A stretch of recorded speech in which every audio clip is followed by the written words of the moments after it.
the undisputed king of combat, had fallen captive to the Japanese army. They bound Scott's hands to a wooden stake and began lashing him mercilessly.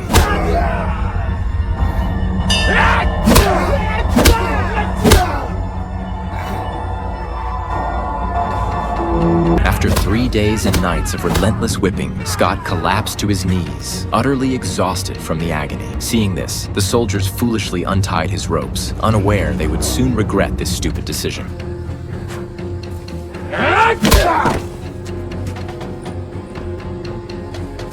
As an undefeated fighting champion, how could he fall to mere foot soldiers? He struggled to his feet, only to be knocked back down by a soldier's club. Yet for someone who had endured hellish training, such injuries were insufficient to break him. When the soldiers attacked again, Scott seized a club and launched a counterattack.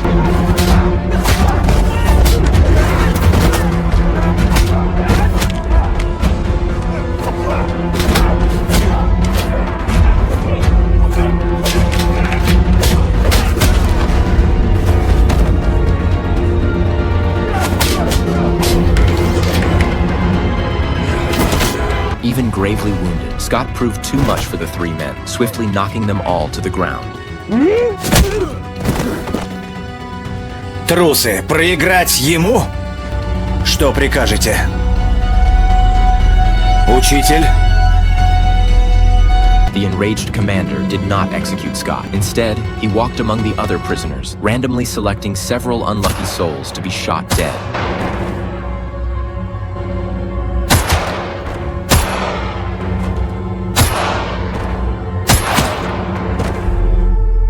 This only strengthened Scott's resolve to escape. That night, he quietly slipped out of the camp with a fellow prisoner. They made their way to the mountaintop and signaled for help toward the Allied ships anchored offshore. To prevent the Japanese from intercepting the message, his companion used the Navajo language to identify them as friendly forces and pinpoint the location of the POW camp. After transmitting the message, they hurried back to the camp only to find the barracks deserted. Just as they prepared to open the door to investigate, several soldiers burst in and knocked them unconscious without hesitation. When they awoke the next morning, the air was filled with the roar of fighter planes. The area had clearly become a battlefield, yet they remained tightly bound, unable to move. Fortunately, 2 nurses entered at that moment. Having long desired to escape themselves, they immediately untied the prisoners. Outside, Japanese troops were now brutally slaughtering unarmed prisoners of war to destroy evidence of their violations of the Geneva Conventions. Scott and his companions immediately returned to the barracks, retrieved their hidden radio, and attempted to contact the Allies. Unfortunately, the radio had been destroyed. With no other option, they turned their attention to the sentry tower, where another radio remained. Помогите! Кто-нибудь! В чем дело? Помогите нам!